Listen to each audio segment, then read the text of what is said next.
Oi pessoal, tudo bem? Hoje nós estamos aqui numa ação diferente. Em comemoração ao Outubro Rosa, nós vamos fazer um bate-papo entre mulheres, uma mesa entre mulheres, para que cada um conte um pouquinho do que sabe, das informações que tem e conte também da sua vivência. E a gente trouxe a Mayra, que é a diretora da Multimédia, a Clínica de Saúde do Trabalhador. Ela também foi gestora por 8 anos do ambulatório do Hospital de Amor aqui de Jales. A dona Sônia é a CEO do Grupo Âmbar Amaral, vai estar com a gente. A Luciana, que é do nosso comercial, do nosso time comercial. E a Luana, que é do nosso time de compras. Todo mundo contando um pouquinho do que sabe, do que conhece. E aí, gente, tudo sem programação. É a primeira ação nossa com um podcast ou uma mesa redonda que seja. Então, é mesmo um bate-papo, tá? Sem muitas informações, sem muito técnico, sem saber o que é, ninguém sabe nem os temas que a gente vai falar. E aí o primeiro tema que a gente quer contar, falando sobre o câncer de mama, a importância do Outubro Rosa. O Outubro Rosa, ele foi criado para comemorar, para conscientizar, na verdade. O Outubro Rosa foi criado para conscientizar as mulheres da importância de se cuidar, de se prevenir, não é isso? E aí, por quê? O câncer de mama é o tipo de câncer mais comum em mulheres no Brasil e no mundo. E a importância desse é ter um momento para que as mulheres comecem a procurar e buscar se cuidar, porque quanto antes detectar, é melhor de cuidar. E aí eu queria falar com vocês sobre o câncer de mama, sobre prevenção. O que vocês fazem? Vocês como mulheres, vocês fazem a prevenção? Fazem o autoexame em casa? E aí, gente? Eu tô falando igual um monte, conta pra mim. Sogra. Ai, gente, então, realmente é tudo que a Ana falou mesmo, né? A gente, em todos os sentidos da nossa saúde, nós precisamos prevenir, né? Já diz o ditado que prevenir é melhor do que remediar, não é, Ana? E então, assim, a gente habitualmente faz toque, né? O toque quando a gente vai tomar o nosso banho, né? E a mamografia anualmente. Eu confesso que falho muitas vezes, né? E na minha idade não acho que seria interessante isso acontecer, né? Felizmente tem sido só bênçãos, né? Eu tive o privilégio de, o ano passado, fazer uma mamografia do Hospital do Amor, que veio aqui na nossa empresa, na Brazilian Fish, para todos os nossos funcionários, para toda a população, e graças a Deus estava tudo bem. Mas eu acho que a gente tem que fazer, né? Regularmente, se cuidar, né, gente? Porque é complicado, porque Deus nos deu vida e vida em abundância. Então, nós precisamos cuidar desse tesouro que Deus pra gente, né? Deu. E você? Bom, eu vou contar um pouquinho do que eu vivenciei, né? Falando do se cuidar. Por que a gente é tão cheio de ser negligente? Aconteceu comigo, eu fiquei 7 anos sem ir no ginecologista, sem comparecer, sem fazer prevenção, sem nada. E aí, quando eu cheguei, ela virou para mim e falou assim: por que você fez isso com você? Por que você não se cuidou? Por que você foi tantos anos sem, na sua idade também? Graças a Deus estava tudo bem, mas poderia ter acontecido alguma coisa que na prevenção já melhor que remediar. E aí você coloca o trabalho, a casa, os filhos e não, vou olhar para mim. Aí ela falou assim: sempre no mês do seu aniversário, te dei isso de presente. Então ficou aquilo na minha cabeça. E o ano passado também, quando veio o pessoal do Hospital do Amor, a gente fez aqui, foi super bacana, né, que todo mundo participou. E também nas palestras que elas davam, elas enfatizaram muito isso. Cuide de você, arrume tempo para você. E eu vivenciei isso 7 anos. 7 anos fui negligente, não fui. Então, assim, tem que ter todo ano esse cuidado.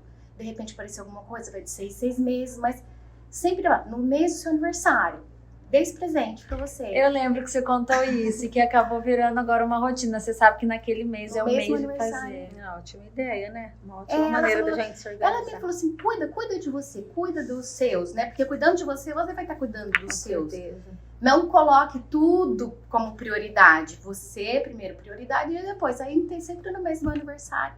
Eu vou lá e faço a prevenção. Uma ideia bacana. Bom, um gancho disso que a Lu disse, né, sobre a campanha do Outubro Rosa, é de você levar informação para as mulheres, porque as mulheres negligenciam muito. Essa palavra negligenciar é o que acontece. Acho que é do feitio ali da mulher cuidar de todo mundo e não cuidar de si mesma. E o Outubro Rosa vem para isso, vem para apresentar os problemas, os sintomas, relembrar essas mulheres da importância de se cuidar, do autoexame, de como essa doença está entre a gente. Eu estou passando por 2 casos na minha família, pessoas próximas de câncer de mama, graças a Deus está indo tudo bem, mas está muito próximo e a gente às vezes vai negligenciando, como a Lu disse, e esquecendo mesmo disso. A gente tá indo, tá tudo bem, a vida tá correndo, e aí a campanha é importante por conta disso, para criar ali um pontinho de interrogação. Pera, vou me cuidar. Então é o mês que tem o maior índice de diagnósticos, porque aí a mulherada começa a lembrar. Tem as campanhas, que é importantíssimo, o hospital disponibiliza a carreta que vai, a gente conseguiu para as empresas que viessem, para a gente não perder mesmo, né? Que ninguém deixasse de fazer o exame por não conseguir, pela negligência, né? De não ter aquele tempo. Então, o Outubro Rosa, o motivo dele é esse, levar informação para as mulheres sobre a importância, como a Ana disse no início, o câncer mais abrangente aí entre as mulheres, e fazer as mulheres um pouco pensar, né, em si mesmas, porque não tem o que fazer depois que aconteceu, né? É uma coisa também que a gente não sabia, né? Que realmente, então, é efetivo, que é bacana isso, porque a gente vê, então, que as mulheres já pegam essa informação, esse dia e falam, poxa, é verdade, vou lá fazer. Eu não sabia que era o mês que mais detectava isso. Sim, começa as campanhas das empresas, uma palestra, que às vezes as pessoas acham que não... é uma palestra, uma campanha, mas aí a mulher vai tomar um banho, ela lembra da palestra durante o dia. Aí ela vai lá fazer o seu autoexame. E é aí que vai desencadeando todo o resto, se identificou alguma coisa, se tem alguma coisa diferente. Ou ela comenta com uma familiar, com uma mãe ali que é mais velha, não sai de casa. Na minha empresa a gente recebeu esse material, a gente teve uma palestra, teve essa informação, e aí vai disseminando. Então a campanha é muito efetiva, muito mesmo. E a Lu vem com um depoimento muito importante pra gente, né, Lu? No meu caso, eu descobri fazendo autoexame em casa, porque quando eu descobri eu tinha 29 anos e ainda não é indicado, principalmente a mamografia, né? Então eu estava em casa e eu fui levantar e eu senti uma ardência muito forte, bem debaixo do seio mesmo. Mas naquele momento passou, e quando no outro dia que eu lembrei, eu estava deitada. Ele não era perspectivo em pé, o autoexame que a gente sempre fala, coloca o braço para trás, né? O meu não, era deitado mesmo, que eu conseguia detectar ele melhor. Então, depois desse diagnóstico, eu sempre fazia autoexame em casa, foi uma coisa com muita frequência mesmo que eu fazia, mas exame mesmo de ultrassom, que nem eu faço hoje de mamografia, esses exames de imagem não era de rotina mesmo, até pela minha idade. E aí o próximo passo qual foi? O próximo passo, nesse tempo eu morava em Altamira, então lá a medicina não é tão avançada quanto aqui no estado de São Paulo, né? E aí eu passei no médico lá, o médico disse que era só um cisto, pediu para me tomar um anti-inflamatório, comecei a fazer compressa de água quente. Só que o câncer é algo assim, que se você tocar, como se você tocasse ele acorda. Então de um dia para o outro, assim, minha mama já começou a ficar muito dolorida, eu já não conseguia mais colocar sutiã. Tinha que usar top, porque era aqui embaixo, então já começou a incomodar. Aí eu fiz um ultrassom. No ultrassom, o médico não detectou, mas pela imagem já tinha uma semelhança, porque o câncer de mama, ele tem contornos irregulares, então o meu tinha. Aí eu passei numa outra médica lá, que a gente fez a punção, só que nessa punção não conseguiu sair nada, né? Então não era um cisto, algo inflamatório ali. E como o exame ia demorar muito, que vinha para São Paulo para poder ter esse resultado, depois que era de 20 dias, eu vim para São Paulo. Então aí eu fui para Rio Preto, passei no médico. Daquele exame o médico já tinha aquela certeza, mas para mim não, porque eu era muito nova, não tinha casos na família, então não era uma coisa assim que a gente, hoje sim, a gente vê falar muito mais, né? Porque querendo ou não, são 10 anos atrás que eu tive esse diagnóstico. Então, quando eu vim, eu fiz exame do corpo todo e fiquei aguardando todos esses exames. Aí, quando eu voltei no médico, aí que eu tive esse resultado doloroso. mas há 10 anos atrás. Esse diagnóstico não deve ser fácil, né? Não. Essa conversa. Nós Não. vamos falar disso daqui a pouquinho. Eu quero que você me conte se depois do próximo exame foi uma mamografia ou não. Eles não te pediram em Não, como seguida. eu sempre tive a mama mais densa, eu não conseguia fazer a mamografia, né? Então, no meu caso mesmo, foi o ultrassom. E, claro, depois outros exames de imagem, que eu fiz ressonância, fiz tomografia, outros exames complementares aí, e também a biópsia, né? Que é o resultado final ali do diagnóstico. Eu achava que tinha necessidade sempre de fazer uma mamografia, independente de outros exames conseguir detectar. Não. A mamografia, na verdade, é o passo inicial ali, Sim. né? Geralmente, por isso que a campanha inicia com a mamografia, as carretas. É um exame específico, né, para detecção ali, que ela só serve para isso, diferente de um ultrassom, Sim, que a gente sim. faz o corpo todo, da mamografia é só para isso.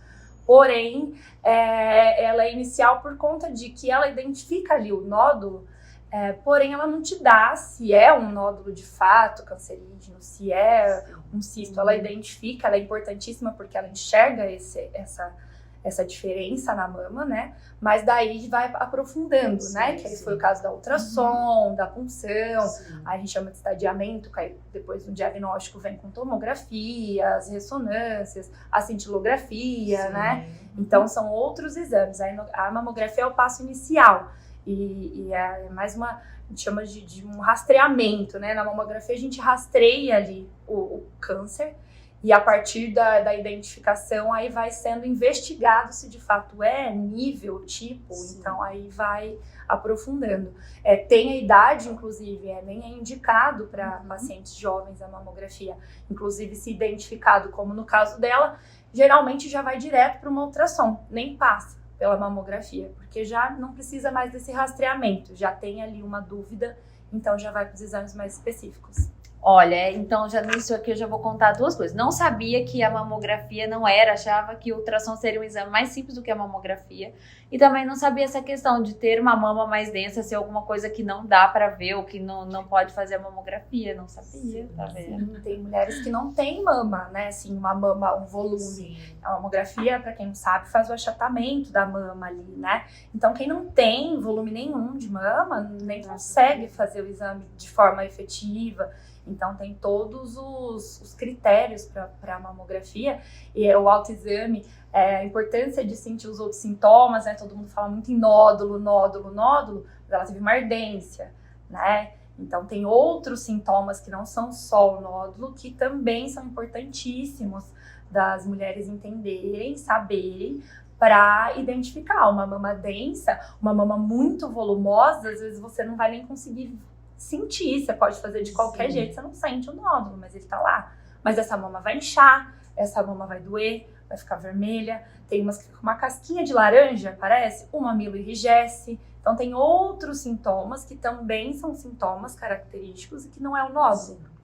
Conta Por isso pra a gente importância. de todos os sintomas, então, pra gente... A maioria, os principais sintomas, né, como eu disse, é o nódulo mesmo, é o sintoma principal de alerta, né?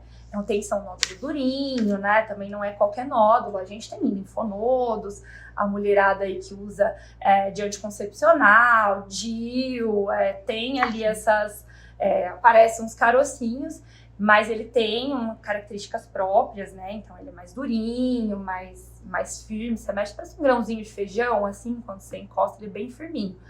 Porém, a sua mama começa a aumentar irregularmente. Então, você se olha no espelho, tem uma mama maior que a outra. Então, é sinal de alerta, começou a crescer, porque só a direita e a esquerda não. Então, sinal de alerta.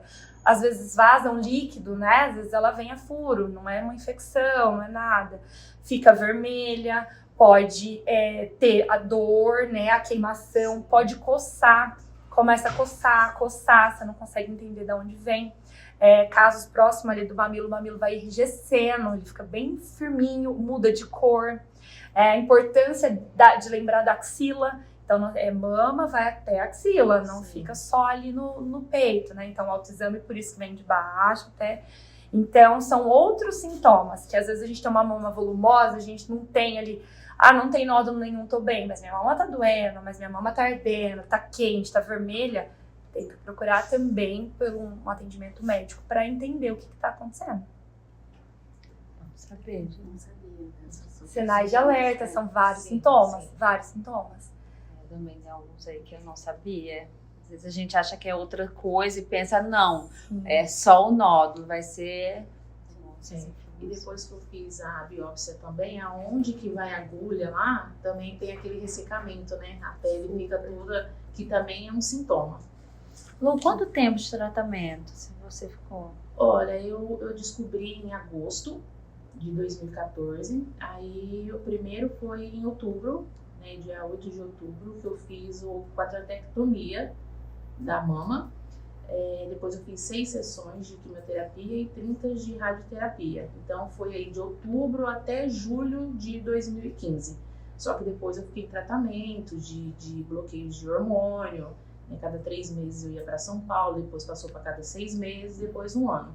Aí o ano passado, que tinha completado 8 anos e meio, aí eu recebi alta do meu oncologista. Mas essa alta é dessa medicação, desse bloqueio hormonal que eu ainda tinha, né?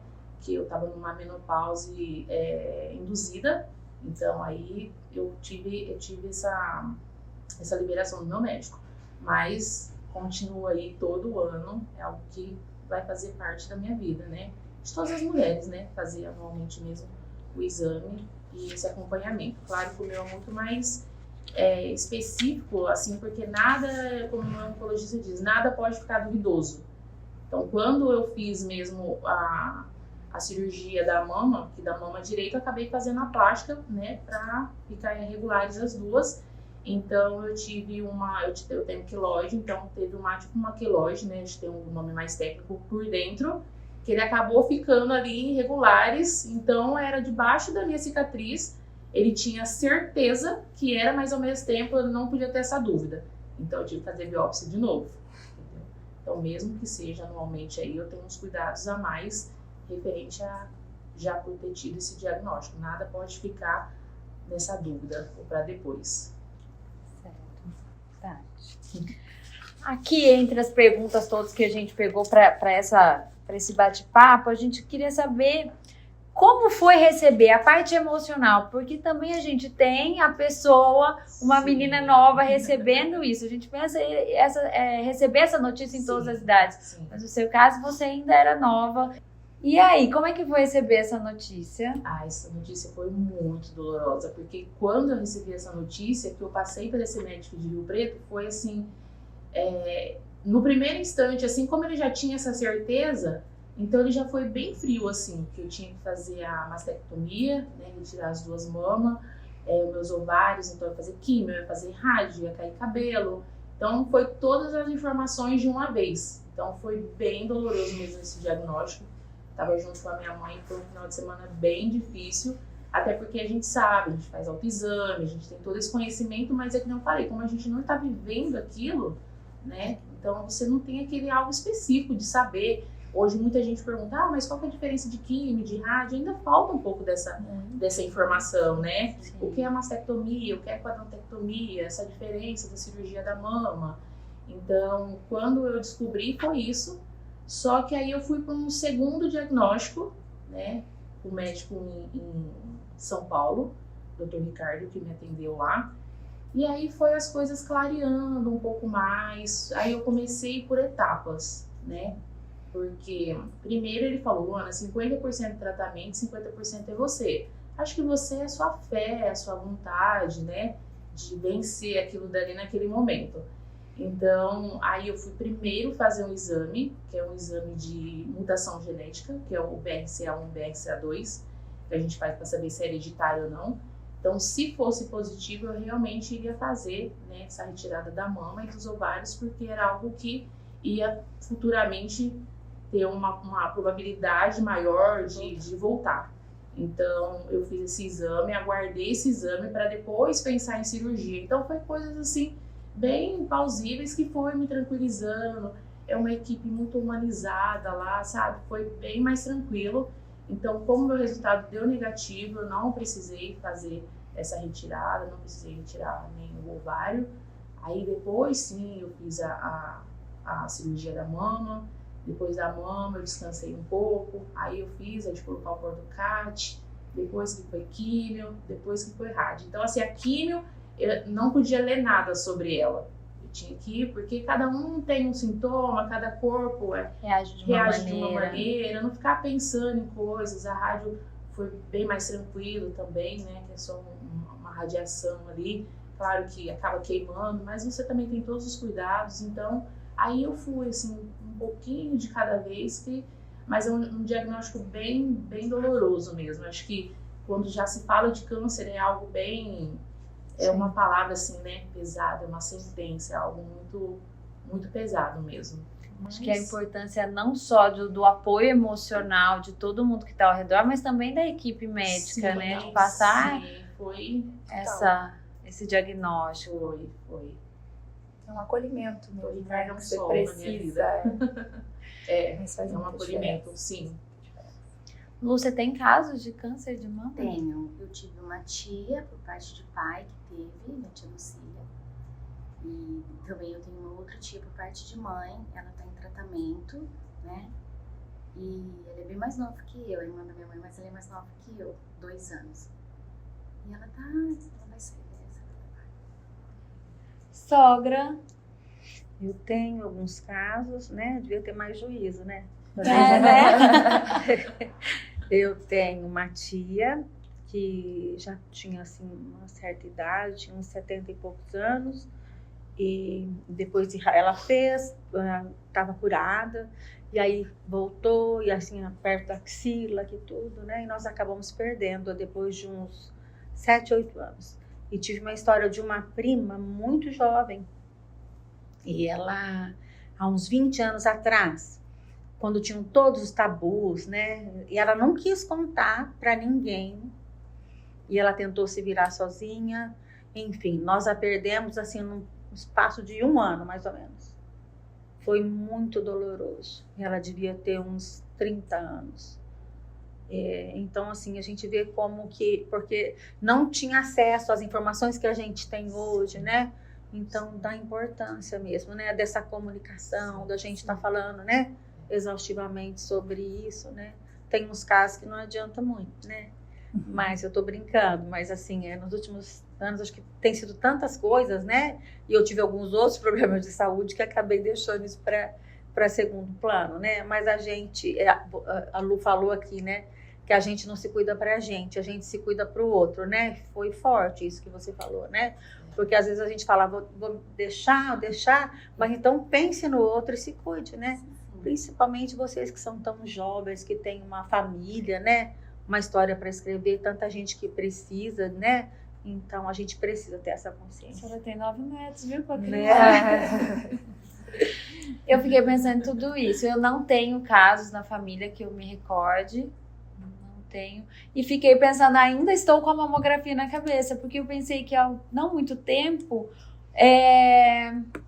uma médica pediu ultrassom de mama porque tinha um nódulozinho para ver o que era e não era realmente um glândula sebáceo e não era nada, mas eu falava, gente, se for sério, ela ia pedir uma mamografia, eu não sabia. E eu fiz uma mamografia, fiz nos últimos 2 anos, o ano passado inclusive foi aqui na carreta, aqui na empresa também, quando a gente trouxe. Deixa eu te perguntar, já que o ultrassom é um exame que detecta com mais, né, veracidade, digamos assim, porque quando você vê na mamografia pode ser só um nódulo, mesmo o ultrassom vai ser só um nódulo, né? Então, por que a gente não faz direto o ultrassom, ao invés de passar pela mamografia? Primeiro, por conta da demanda e da forma como é feita a mamografia, por exemplo, a gente consegue pôr uma carreta e realizar quantos Sim. exames e fazer, como eu disse, o rastreamento, né? E já vai eliminando ali quem não deu nada e só separando para um possível ultrassom, que aí a gente tem a demanda do médico vir até aqui, essa pessoa ter acesso a esse exame de ultrassom. A mamografia é muito importante, vamos deixar claro, é importantíssima, é um exame específico, primordial, esse rastreamento é muito importante mesmo, que é onde a gente faz a primeira identificação, só que a ultrassom ele já é um exame mais específico, é um exame que demanda aí de um tempo, um custo, um médico, e ele é um complemento da mamografia, né? Entendi. Vamos dizer assim, ele complementa. Então, é importante que todos, grupo de risco, né, hoje que a gente tem aí de 50 a 69 anos, que é o que é indicado nas campanhas, que as carretas vão até as cidades, né? São mulheres priorizadas nessa idade. Esse grupo tem lugares que já está colocando mulheres de 40 a 45. Nos Estados Unidos já tem estudos que falam para quanto mais reduzir essa idade, melhor, porque você identifica, né, casos dela, né? E isso, antes eles colocavam já numa idade ali em que tinha um processo hormonal mais intenso ali, né, mas já tem vários estudos para reduzir, mas a mamografia ali junto, o ultrassom é um complemento, né, então não tem por que fazer ultrassom em todo mundo, se a gente pode fazer um rastreamento com um mamógrafo, identificar essas pessoas e a partir só e no ultrassom em quem de fato tem o nódulo, né? Mas ela é importante, tão importante quanto, e ela já identifica na mamografia, é um exame de imagem também, né? Então você vê ali já os contornos irregulares, já vê tudo. Ele é bem sugestivo, ele só não classifica, né? Como chama, né? Que é o que até se é um nódulo. Porque às vezes você tem um nódulo que tem as características, mas ele não é maligno. E ele vai ficar ali com você, só que aí você tem que acompanhar mais ainda. Porque ele é o de 6 em 6 meses, vamos ver se ele não vai crescer.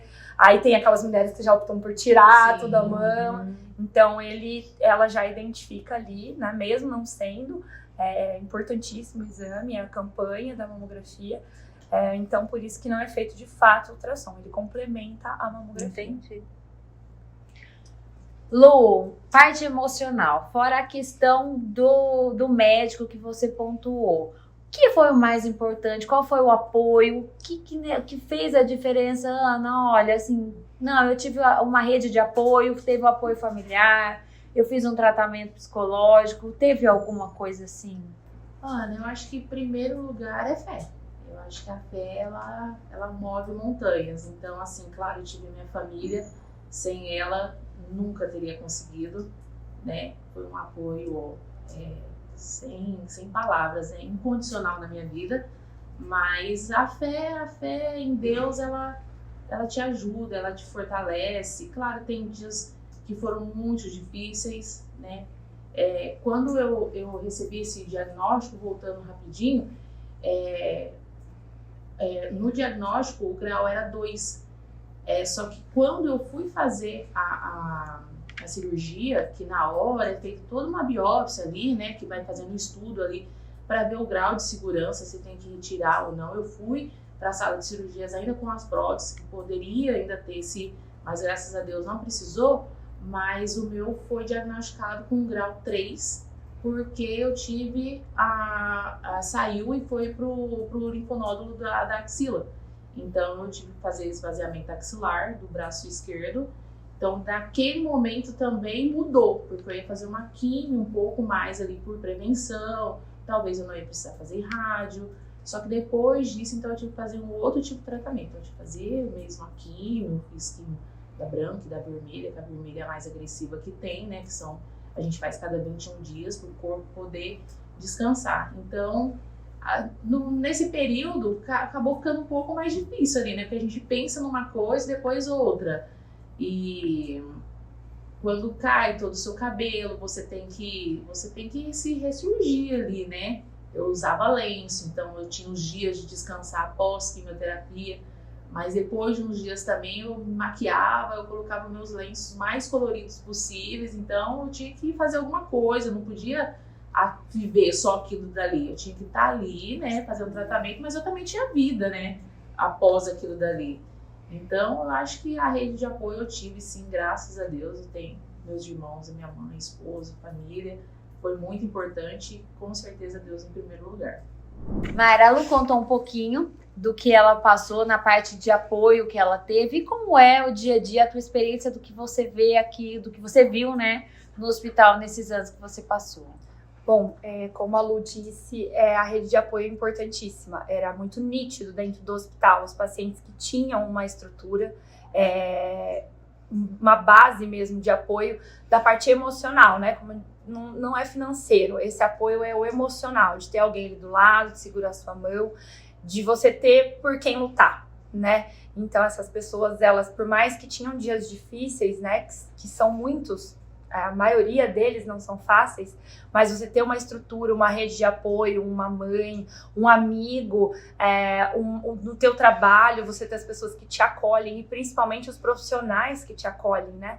É importantíssimo. Um paciente que se entrega, que não tem ali para quem recorrer, não tem um ombro para chorar, a doença, eu acho que ela percebe, né? Quando a pessoa se entrega, bem nítido, a gente é bem visível, ver os pacientes que iam, não, vou sair dessa, tá tudo bem, tem alguém comigo aqui, e aqueles que iam sozinhos ou que já eles mesmos se entregavam, assim, né, pra doença, eu tô com essa doença, e aí a gente via a cura mesmo de pacientes que lutavam, porque a dificuldade é a mesma para esses dois tipos de pacientes, né, do tratamento. Mas a rede de apoio, com certeza, ela é fundamental. A humanização, o acolhimento dessa pessoa é fundamental nesse momento, né? Sim. Conta uma coisa para mim também a respeito do que o governo dá de infraestrutura, tanto quanto ao tratamento do câncer, quanto essa parte emocional. Eu não sei se... eu acredito que no Hospital do Amor aqui tem essa parte de emocional, de psicólogo e tudo mais. Conta como é esse tratamento do que a gente tem na parte de governo. Legal, eu até separei uma informação muito bacana, depois eu posso passar o número certinho para vocês, que ninguém sabe, e que é dessa parte de governo e estrutura e tratamento.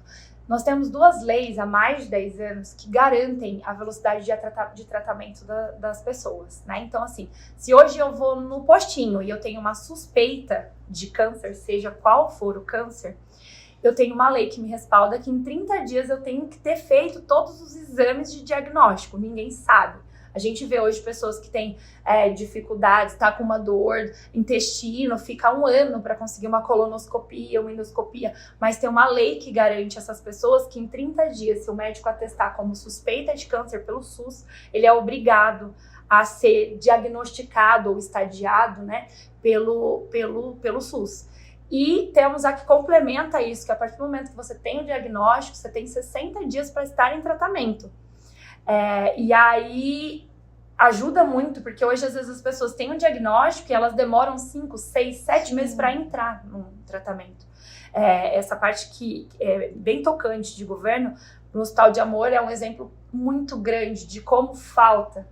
A Lu veio do Pará para o estado de São Paulo. Por quê? Porque não tem, no Brasil não tem, né, hospitais especializados de qualidade para receber essas pessoas com tratamentos. Então, essas pessoas vêm de muito longe, né? Aí, fazendo o gancho com a rede de apoio, você já veio de muito longe, geralmente as pessoas vêm com a roupa do corpo, pegam um ônibus com um papel, um diagnóstico de câncer e viajam 1000 quilômetros, 2, 3 dias para um tratamento, às vezes sem nada, com a roupa do corpo mesmo.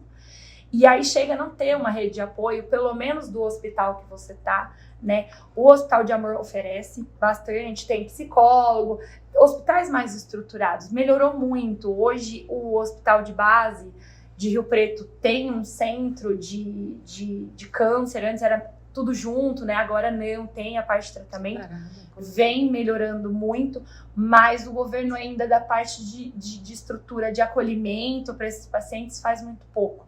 Gostaria de ressalvar o trabalho de pessoas que fazem esse acolhimento, né? Aqui Sim. A gente tem a VCC, que é uma entidade que acolhe essas mulheres, ela é específica para mulheres de câncer de mama. Na VCC, elas são maravilhosas, maravilhoso o trabalho que elas fazem, elas acolhem. Se essa paciente chega com filho, elas pegam essas crianças para a escola, elas fazem todo o trabalho social.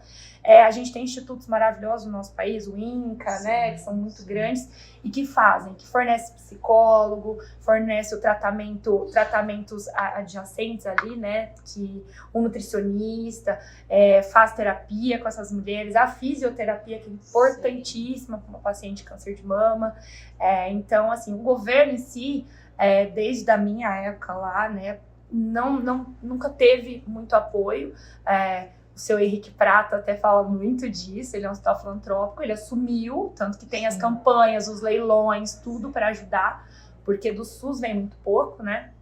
E então a gente tem esses trabalhos voluntários, mas o acolhimento por parte governamental não é tão expressivo como deveria ser para essas pacientes. O plano de saúde hoje mudou também, né? Quando eu fui fazer esse exame mesmo da parte genética, eu tive que fazer particular, mas eu lembro que depois de uns 30 dias mais ou menos era obrigatório o plano pagar. Então eu consegui até um reembolso referente a isso. E hoje sobre a parte de mastectomia, de sair já com essa prótese, tudo, mudou algumas coisas também do plano de saúde, né?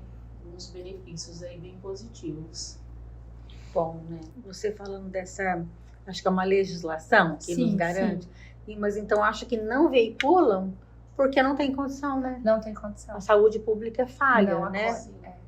falha, Por isso que muito ninguém falha. sabe, porque não tem interesse de veicular, visto que o Estado não consegue pagar. Mas juridicamente, qualquer pessoa, você tem suspeitas, se você tá lá, depois eu até tenho aqui as leis, você chega, jurídico, vai na OAB, pega qualquer um advogado, um defensor público, olha, eu sei que eu tenho essa lei que me garante que em 30 dias eu tenho que estar diagnosticado ou não, ele é obrigado a proporcionar, porque o câncer você não pode esperar, né? Não. Você não pode As esperar. células, elas... Tá aí o motivo da campanha do Outubro Rosa, sim. para prevenção, diagnóstico inicial, interfere muito no tratamento, no prognóstico, no resultado, então não pode esperar. Então foi criada essa lei, mas assim, as pessoas nem sonham, assim, ela nem é veiculada mesmo, porque Não há interesse, né? Não há interesse governamental. Acho que esse foi nosso primeiro bate-papo. Então eu queria agradecer a presença da Mayra de estar aqui, por estar nos esclarecendo tantas dúvidas, nos dando direcionamento até na parte jurídica do teu conhecimento. Então só te agradecer, obrigada por estar aqui com a gente. Lu, muito obrigada por contar essa história. Lu, por estar aqui com a gente nesse papo. Dona Sônia, obrigada por estar aqui com a gente. É isso, pessoal. Melhor do que de fazer aquilo é ver que foi leve, foi gostoso e a gente teve muita informação. eu tô mais calma. Tava de bater beijo. Fala mais. Então, vocês Você sabe nós que teve somos- perguntas, você vai ter que nós voltar somos, para as próximas gravações. privilegiados. Você vai falar agora, voltar para a próxima.